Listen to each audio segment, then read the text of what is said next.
आइए सो डेंसिटी की अंडरस्टैंडिंग ले लेते हैं। सो डेंसिटी का कंसेप्ट क्या कहता है, देखिए आपके पास कोई भी बॉडी है, ठीक है ना, तो आप क्या बोलते हैं आमतौर पे, भाई ये बॉडी बड़ी ही हैवी है, ये बॉडी बड़ी ही लाइट है, ऐसे करके आप बोलते हैं, ठीक है ना। तो ये नॉर्मली हम इस तरह से बोला जाता है, बोलने में हम ये वाले शब्द यूज करते हैं। बट अगर आप उसको ध्यान से देखेंगे वो बॉडी एक्चुअली होती क्या है। जो हैवी बॉडी होती है ना, आप ध्यान से देखना, या तो वो आयरन होती है, ठीक है ना, या वो स्टोन होता है, ठीक है ना, पत्थर होता है बहुत बड़ा, अच्छा ब्रास होता है, ठीक है ना, कॉपर होता है। सो ये सारी की सारी चीज़ें आप बोलते हैं भाई बड़ी हैवी हैं ये तो चीज़ें, है ना, इस तरह से हम कहते हैं। अच्छा, लाइट में जब हम आते हैं, भाई चीज़ बहुत ही लाइट है, ऑब्जेक्ट बड़ा ही लाइट है, इसका मतलब क्या है, मान लेते हैं वो वुड होता है, भाई बहुत ही लाइट होता है, प्लास्टिक, ठीक है ना, ये सारी चीज़ें होती हैं, लाइट वेट होती हैं। सो हम आम तौर पे नॉर्मली ये शब्दों का यूज़ करते हैं। बट अगर आप देखें तो हम यहाँ पर जैसे ना इसके मास की बात कर रहे हैं, मास की बात अभी यहाँ नहीं हो रही है। हम अगर सेम मास का, अब मान लेता हूं मैं, अगर मैं सेम मास 1 किलोग्राम का आयरन ले लूं और 1 किलोग्राम का ही मैं वुड ले लूं, अगर मैं सेम मास ले लूं, फिर भी आप उनको अपने दोनों में हाथ में रख के देखिएगा, थोड़ा सा आपको ना वो आयरन जो है ज्यादा वेट लगेगा उसमें। ऐसा क्यों है, ये कारण क्या है, ठीक है, ये कारण इसलिए यहां पर कंसेप्ट आता है डेंसिटी का, ठीक है ना। सो डेंसिटी से हम किसी भी बॉडी के अंदर जो पार्टिकल्स हैं, जो मैटर है, समझ रहे हैं ना, बॉडी क्या है, कोई भी बॉडी मैटर है, सॉलिड लिक्विड गैस, ये हम जानते हैं। सो हम यहाँ जैसे सॉलिड की बात कर रहे हैं, सो मान लेते हैं जो आयरन की मैं बात कर रहा हूँ, आयरन का आपने ये ले लिया, ठीक है, आयरन के अंदर के जो पार्टिकल है ना वो बहुत ही स्ट्रांगली बॉन्डेड है एक दूसरे के साथ, और इतने स्ट्रांग बॉन्डेड हैं कि ये इसकी ना एक अंदर इतने छोटे छोटे पार्टिकल स्ट्रांग हैं और वो इसको थोड़ा सा हैवी रखते हैं। तो इसका मतलब क्या है, इसके अंदर की जो पार्टिकल हैं उनकी डेंसिटी काफ़ी हाई होती है, ठीक है। अगर मैं सेम चीज़ ही मान लेते हैं वुड में बोलूँ, तो वुड में क्या है, वुड का एक जैसे आपने बॉक्स ले लिया, इसमें क्या है, इसके जो पार्टिकल्स होंगे वुड के, वो अंदर थोड़े से लूजली बॉन्ड होंगे, ठीक है ना, उनकी बॉन्डिंग तो होगी क्योंकि सॉलिड है, बॉन्डिंग तो होगी, बट लूजली बॉन्ड होंगे, तो इसीलिए इनकी डेंसिटी थोड़ी सी कम होती है कंपैरेटिवली आयरन की बात कर रहा हूं मैं यहाँ पे, ठीक है ना। एक बेसिक अंडरस्टैंडिंग के लिए मैंने आपको ये बताया था, ठीक है। अब हम इसी तरह से इसको समझें, डेंसिटी के कोर कंसेप्ट पे आते हैं। डेंसिटी किसी भी सब्सटेंस और किसी भी बॉडी के लिए किस तरह से डिफाइन होती है उसको समझते हैं। देखिए डेंसिटी क्या होती है, भाई हम हैवी और लाइट तो बोल रहे हैं, तो इसका मतलब डेंसिटी जरूर और जरूर मास पर तो डिपेंड करती है। सो डेंसिटी होती है मास ऑफ द ऑब्जेक्ट, उस ऑब्जेक्ट का मास, मगर divided by per unit volume, जितना भी वो वॉल्यूम लेता है, जो ऑब्जेक्ट वॉल्यूम लेता है, वॉल्यूम ऑफ द ऑब्जेक्ट, उस पर भी डिपेंड करता है। तो मास पर तो डिपेंड करती है डेंसिटी, ठीक है ना, तभी यहां पर 1 किलोग्राम की बात थी, बट वॉल्यूम पर भी डिपेंड करती है। वॉल्यूम से क्या आता है, वही जो अंदर इसके डेंसिटी, जो अंदर पार्टिकल्स है ना, वो किस वॉल्यूम में बंधे हुए हैं, कितनी दूरी पर बंधे हुए हैं, वहीं से वॉल्यूम का कंसेप्ट निकल के आता है। सिंपल शब्दों में बोले, so density is equal to mass by volume, इस तरह से हम इसको बोल सकते हैं। इसी को एक समझाने के लिए मैं बात बताता हूं। मान लेते हो आपके पास 2 बॉल्स हैं, तो ये दोनों बॉल आपने यहां पर रखी है, ठीक है। अब इन दोनों बॉल में देखिए क्या है, मैंने कुछ इस तरह से बॉलें बनाई हैं कि मान लीजिए आप फॉर एग्जांपल इस बॉल में ये बॉल 1 है, ये बॉल 2 है, ठीक है। ये जो बॉल 1 है इसका मास m है, ठीक है, और ये जो बॉल 2 है इसका मास भी m है, मतलब मास सेम है, ठीक है ना। सो बॉल हैविंग सेम मास, अगर मास में बॉल का सेम रख देता हूं, अच्छा इसका बॉल 1 का जो वॉल्यूम है, वॉल्यूम में इसको V1 बोल रहा हूं, और यहां पर इसका वॉल्यूम है, इस बॉल का, सेकेंड वाली बॉल का वॉल्यूम है V2। 2 अलग अलग वॉल्यूम है। वॉल्यूम इस तरीके से है कि जो वॉल्यूम इस वाली बॉल का है, ब्लैक वाली बॉल का, वो वॉल्यूम जो व्हाइट वाली बॉल है उससे ज्यादा है। ये मैं यहां पर आपको गिवन देता हूं। अब डेंसिटी निकाल लीजिए। डेंसिटी क्या थी, density is equal to mass m था, दोनों ही केस में मास m लिख दीजिए, डिवाइडेड बाय वॉल्यूम क्या था, इसका वॉल्यूम v था, इसका वॉल्यूम 2 था, और डेंसिटी क्या थी, इसकी डेंसिटी 1 थी, इसकी डेंसिटी 2 थी, सीधी सी बात है, ठीक है ना। अब यहाँ पर जो ये जो कंडीशन के साथ में लेकर चल रहा था कि V2 बड़ा है V1 से, अब यहाँ पर देखिए इससे क्या निकल के आता है, डेंसिटी का वॉल्यूम के साथ इनवर्स रिलेशन होता है। इसका मतलब क्या है, यहां से अगर आप देखेंगे, इसका मतलब होता है कि जो डेंसिटी है 1 की वो बड़ी होगी डेंसिटी ऑफ टू से। तो ये यहाँ पर कंसेप्ट निकल के आता है। सो वॉल्यूम अगर बड़ा है इस दूसरी वाली बॉल का, तो इसका मतलब क्या है, इसकी डेंसिटी कम होगी, क्योंकि इनवर्स रिलेशन है, मैंने बताया था। सो इस तरह से हम फंडामेंटली देख सकते। अगर आप सेम मास के दो ऑब्जेक्ट लेते हैं, सो उसके वॉल्यूम पर डिपेंड करता है, जितना बड़ा वो वॉल्यूम हो जाएगा उतनी ही छोटी डेंसिटी उसकी हो जाएगी। ठीक है, ये आप थोड़ा सा समझ सकते हैं। इसकी एसआई यूनिट देख लेते हैं। एसआई यूनिट क्या होती है? एसआई यूनिट होती है इसकी, देखिए क्या है, density is equal to mass divide by volume. Mass की यूनिट होती है किलोग्राम, वॉल्यूम किस में मापा जाता है? मीटर क्यूब में। सो डेंसिटी की एसआई यूनिट क्या हो जाएगी? किलोग्राम मीटर का माइनस क्यूब। इस तरह से हम इसकी एसआई यूनिट बना सकते हैं। सो अच्छा, इसी कंसेप्ट को हम डेंसिटी कहते हैं। अच्छा, एक और चीज मैं आपको बताता हूं। मान लेते हैं आपके पास, अच्छा एक लिक्विड ले लीजिए, वाटर, पानी ले लीजिए आप।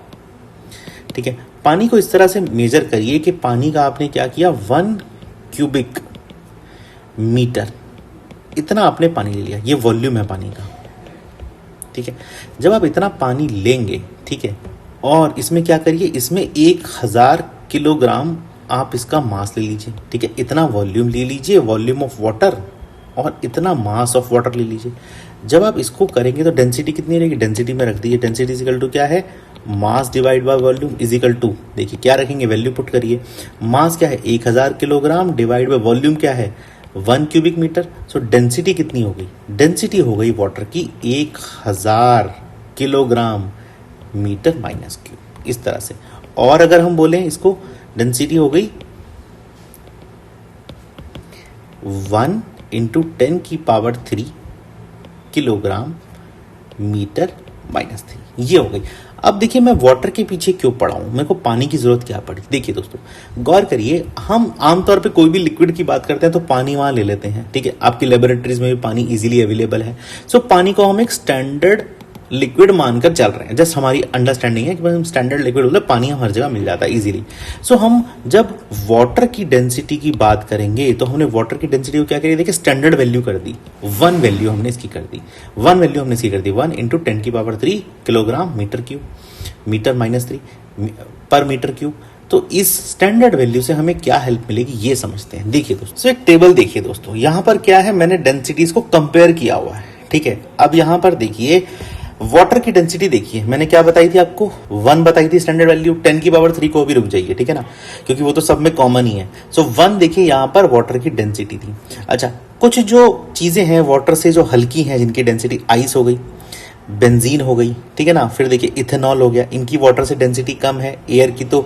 अच्छा ठीक है, उसके बाद देखिए जो नीचे जो चीजें हैं, ब्लड हो गया, ग्लिसरीन, अच्छा कंसंट्रेट, एल्युमिनियम देखिए कितनी बड़ी डेंसिटी है, आयरन की देखिए 7.8, ठीक है ना, ब्रास देखिए, कॉपर देखिए, सिल्वर देखिए, किस किस तरह से डेंसिटी देखिए बढ़ती जा रही है, ये मैंने आपको यहाँ बताया। तो वाटर को हमने यहाँ पर क्या किया, हमने वाटर की जो पीछे डेंसिटी निकाली थी उससे हमें क्या मिला, उससे हमें एक स्टैंडर्ड वैल्यू मिल गई। अच्छा, स्टैंडर्ड वैल्यू से मैं क्या करूंगा, अब देखिए यहां पर मैं क्या करने वाला हूं, इसका मतलब क्या है, यहां पर मैं एक बीकर के अंदर ना वाटर मैंने ले लिया, ये पानी है, ठीक है, इसकी डेंसिटी क्या है 1, स्टैंडर्ड वैल्यू 1 है, ठीक है। अब यहां पर देखिए इसकी डेंसिटी हम लिख देते हैं डेंसिटी ऑफ वाटर। अब आप देखिए यहां पर आर्चिमिडीज का प्रिंसिपल लगा दीजिए। फंडामेंटल प्रिंसिपल क्या कहता है कि ऑब्जेक्ट फ्लोट करेगा कब, जब ऑब्जेक्ट की डेंसिटी लिक्विड की डेंसिटी से कम होगी, सीधी सी बात है। तो इसका मतलब ये वाले जो ऑब्जेक्ट्स हैं ना, ये वाले जो चीजें हैं, ये अगर आप जैसे आइस है फॉर एग्जांपल, अगर आप इसको लिक्विड में डालेंगे, ठीक है ना, वाटर के अंदर डालेंगे, तो क्या होंगी, ये चीजें फ्लोट करेंगी, ये चीजें फ्लोट करेंगी, ठीक है। अच्छा, वहीं आप अगर डेंसिटी ज्यादा ले लीजिए वाटर से, ठीक है, मान लेते हैं आपने आयरन ले लिया, ब्रास ले लिया, सो क्या होगा, जैसे आप आयरन और ब्रास लेंगे उनकी डेंसिटी ज्यादा है, तो क्या होगा, डेंसिटी ज्यादा है मतलब क्या, बायएंड फोर्स उसको रोक ही नहीं पाएगी, फ्लोट ही नहीं करवा पाएगी। सो ये जो सारे के सारी चीजें हैं यहां से लेके ये वाली, ये क्या होंगी, सिंकिंग हो जाए, पानी के अंदर ये डूब जाएंगी। आगे बात समझ में। सो इसीलिए मैं यहां पर वाटर की डेंसिटी लेकर चल रहा था, ठीक है ना, ये कारण था। सो इसी कंसेप्ट को हम यहाँ पर डेंसिटी के कंसेप्ट को ही फ्लोटिंग में और सिंकिंग में लगा सकते हैं, ठीक है ना, बहुत ही सिंपल कंसेप्ट है। स्टैंडर्ड वैल्यू निकाली है, ऊपर वाली जो चीजें हैं फ्लोट करेंगी, वाटर के नीचे वाली जो चीजें हैं जिनकी डेंसिटी ज़्यादा है वो उसके अंदर डूब जाएंगी, सिंक कर जाएंगी। सो इस तरह से हम अंडरस्टैंडिंग ले सकते हैं इसकी। सो कंसेप्ट यही है कि हमें डेंसिटी दिमाग में रखना है, क्योंकि डेंसिटी भी एक बहुत बड़ा रोल प्ले करता है बायंसी को लेके, ठीक है ना, बायंट फोर्स को लेके। बायंट फोर्स को लेके मैंने दो चीज़ें बताई थी, एक तो बताया था मैंने जी डेंसिटी और दूसरा बताया था वॉल्यूम ऑफ द ऑब्जेक्ट, ठीक है। तो दोनों ही यहाँ रोल में आ रही हैं, सो इसीलिए हम इस कंसेप्ट को अंडरस्टैंड कर सकते हैं, ठीक है। तो देखिए कंसेप्ट आप देखेंगे ना ध्यान से, सो कंसेप्ट आप देखेंगे दोस्तों ध्यान से, एक दूसरे से जुड़े हुए हैं, ठीक है ना, कोई स्पेशल चीज कहीं नहीं है, जुड़े हुए हैं, स्टोरी की तरह चलते चले जाते हैं। आप जैसे कंसेप्ट एक समझ जाएंगे दूसरा कंसेप्ट भी आपको समझ आता चला जाएगा। सो इस तरह से हम डेंसिटी की एक अंडरस्टैंडिंग ले लेते हैं। आइए अब आगे चलते हैं। तो इसका मतलब इस टेबल ने हमें क्या चीजें बताई हैं? इस टेबल ने हमें बताया है कि वाटर के रिस्पेक्ट में हम बाकी चीजों की जो डेंसिटी है वो माप सकते हैं। इसी कंसेप्ट को अगर हम आगे लेकर चलें, इसका नाम हम देते हैं रिलेटिव डेंसिटी, ठीक है। रिलेटिव डेंसिटी क्या होता है समझ लेते हैं। देखिए यहाँ पर क्या करना है, जैसे मैंने सिंपल बताया था पीछे, आपको वाटर से उस सब्सटेंस की डेंसिटी को कंपेयर करना है। सो यहाँ पर क्या होगा, relative density of a substance, किसी भी सब्सटेंस की रिलेटिव डेंसिटी क्या होगी, सिंपल सी बात है, डेंसिटी ऑफ द सब्सटेंस, उस सब्सटेंस की density divided by density of water, पानी की डेंसिटी से कंपेयर कर लीजिए, सिंपल सी बात है। सो जैसे टेबल में देखेंगे पानी की डेंसिटी क्या, स्टैंडर्ड वैल्यू 1 होती है, ठीक है ना। अगर हम इसको 4 डिग्री पे मापते हैं, कहीं कहीं में आपको दिखेगा जैसे ना 4 डिग्री में, 4 डिग्री सेंटीग्रेड पे 1 वैल्यू आती है इसकी, ठीक है ना। तो यहाँ पर वही चीज आ जाएगी। अब डेंसिटी ऑफ सब्सटेंस रख दीजिए, क्या होता है डेंसिटी ऑफ सब्सटेंस, क्या होता है, सिंपल सी बात है, mass of substance divided by substance का मास, वॉल्यूम ऑफ सब्सटेंस, उस सब्सटेंस का वॉल्यूम, टोटल को आप डिवाइड कर दीजिए। किससे डिवाइड करेंगे भाई, वाटर की डेंसिटी से। वाटर की डेंसिटी क्या होगी, mass of water divide by volume of water, ऐसे कर दीजिए, ठीक है ना। ये चीज आ जाएगी आपकी रिलेटिव डेंसिटी, इसको आर डी से रिलेटिव डेंसिटी से बोल देता हूं मैं। तो इसको जब आप कैलकुलेट करेंगे तो आपको यहां पर कुछ इस तरह से मिलने वाला है। तो इस तरह से आपको कुछ यहां मिल जाएगा रिलेटिव डेंसिटी में। अब यहाँ पर क्या करिए, अब आप ना दोनों का मास सेम कर दीजिए, सब्सटेंस का मास और वाटर का मास सेम कर दीजिए। अच्छा अब यहाँ क्या करिए, अब यहाँ पर ना आप इक्वल वॉल्यूम ऑफ वाटर और इक्वल वॉल्यूम ऑफ सब्सटेंस ले लीजिए। मतलब ये जो है ना वॉल्यूम ऑफ वाटर सब्सटेंस, इन दोनों का वॉल्यूम सेम ले लीजिए, ठीक है ना। So let's take equal volume substance and water, पानी का भी इक्वल वॉल्यूम ले लीजिए। क्या होगा फिर, ये दोनों कंपोनेंट ना कैंसिल आउट हो जाएंगे, वॉल्यूम वॉल्यूम कैंसिल आउट आएगा, ये बनेगा आपको मास ऑफ सब्सटेंस, सब्सटेंस का mass divided by mass of water, पानी के मास से उसको कंपेयर कर लीजिए। ये हो गई आपकी यहाँ पे सर रिलेटिव डेंसिटी। इस तरह से आप इसकी अंडरस्टैंडिंग परफेक्टली ले सकते हैं। सो ये क्या है, डेंसिटी है, रिलेटिव डेंसिटी है। ये क्या है, एक तरह का रेशियो बनता है भाई, रेशियो ही तो बन रहा है, ऊपर भी आपका मास है नीचे भी मास है तो इसका मतलब ये नो यूनिट, इसकी कोई यूनिट नहीं होगी यहाँ पे, ठीक है ना। सो अगर आप देखें वाटर का, अगर आप देखें रिलेटिव डेंसिटी, तो वाटर को कंपेयर करिए, ठीक है ना। तो वाटर की क्या होती है, हमेशा 1 होती है, ठीक है। तो वाटर को कंपेयर करिए तो वाटर की हमेशा 1 होती है। तो इसका मतलब बाकी को अगर आप देखेंगे उसी टेबल से देखिए। सो आयरन की कितनी हो जाएगी, आयरन की हो जाएगी 7.8, ठीक है ना, रिलेटिव डेंसिटी, ठीक है। बाकी आप देखेंगे सिल्वर की, देखिए सिल्वर की हो जाएगी 10.5 रिलेटिव डेंसिटी, ठीक है ना। इस तरह से निकाल सकते हैं। तो आपको यहाँ पर कंपोनेंट यही लेना है, बस यहाँ पर 1 के नीचे जब डिनोमिनेटर आएगा तो यही वैल्यू आपको मिलने वाली। लेड की ले लीजिए 11 हो जाएगी, मरकरी की लीजिए 13 हो जाएगी। सो इस तरह से आप इसकी अंडरस्टैंडिंग लेते हैं। रिलेटिव डेंसिटी का कंसेप्ट भी सेम ही है कि रिलेटिव डेंसिटी अगर ज्यादा होगी वाटर से, मतलब 1 से ज्यादा होगी, लिख दीजिए इस बात को कि if relative density is greater than 1। क्यों 1 से ग्रेटर देन क्यों मैं बोल रहा हूं, क्योंकि 1 तो स्टैंडर्ड किसकी थी, 1 स्टैंडर्ड वाटर की थी। तो इसका मतलब क्या होगा, इस वाले केस में क्या होने वाला है, इस वाले केस में ऑब्जेक्ट और सब्सटेंस क्या होगा, सिंक कर जाएगा, ठीक है ना।